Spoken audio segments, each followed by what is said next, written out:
to this caught and cook. In this caught and cook, I'm going to make some chowder, halibut and codfish chowder to be exact.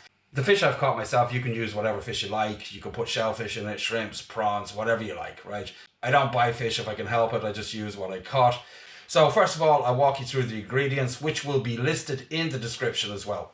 To start with, I have about a kilo of halibut and the same of codfish. I have some parsley, 5 heaped tablespoons of plain flour. This is the poaching liquor from some codfish I used for fish cakes earlier on in the week, so it kind of doubles as stock.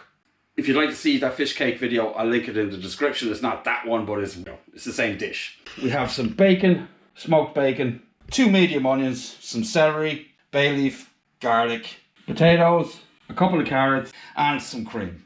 So that is basically it. So let's get started. Finally chop this. I've got the pot on. I'm going to fry this a little bit first of all. You can use whatever type of oil you like for this. You can use olive oil. I'm just going to use the bacon. You can use butter if you want.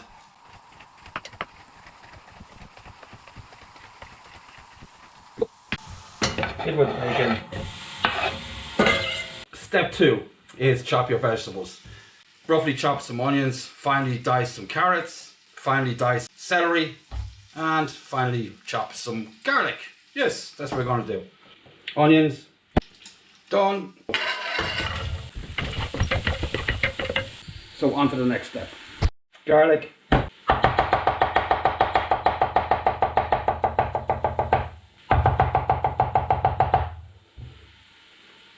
In it goes. Celery.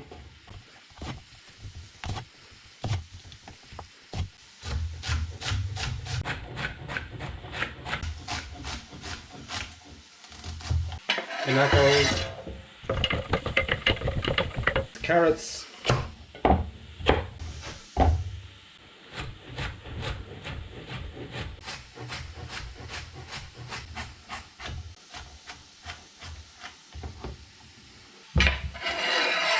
So now we've got the vegetables on. The next step is thickening the chowder.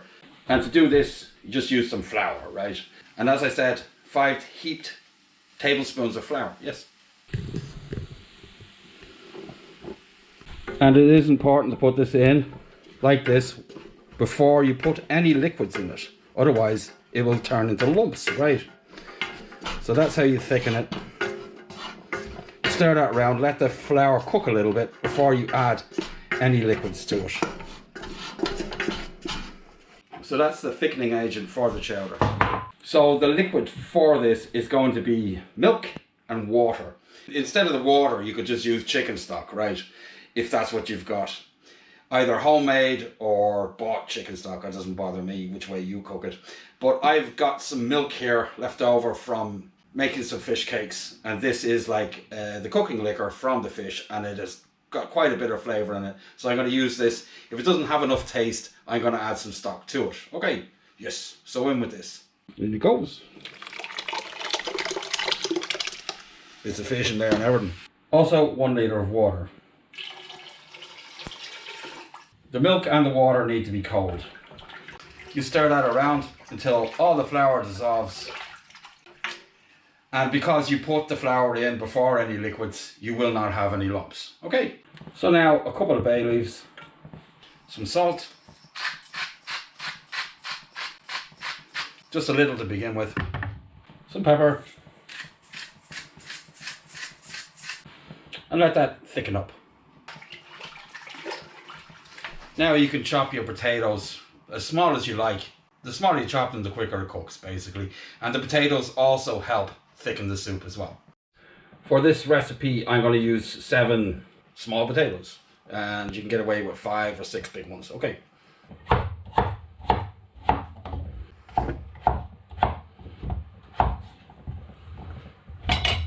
There we go. In they go.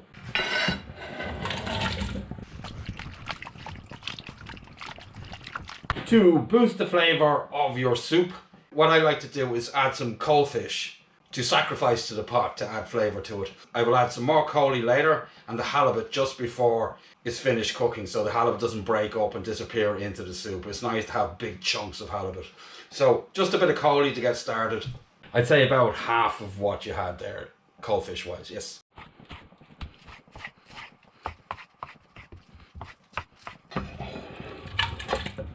On with the next step. We're almost there.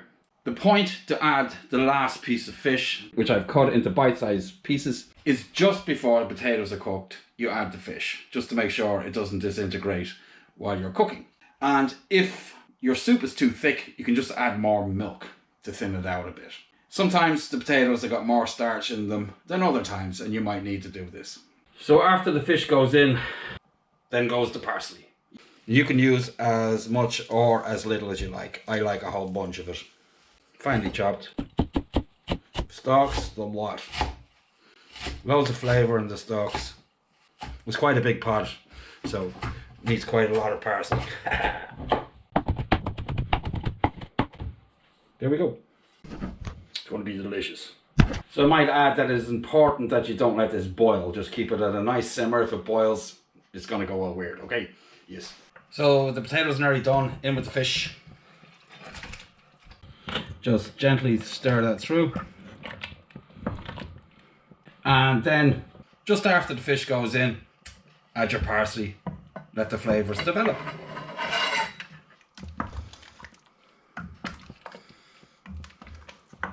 So now we're almost there. The potatoes are cooked. The fish has not disintegrated, at least the bit that I didn't want to disintegrate has stayed in one piece. And now, just the last bit is a splash of cream. Not too much. That's it. Just a quick taste. Just to check the seasoning. Needs a little bit more salt and we'll be good. So I'm just going to stir that through and then it's time to serve.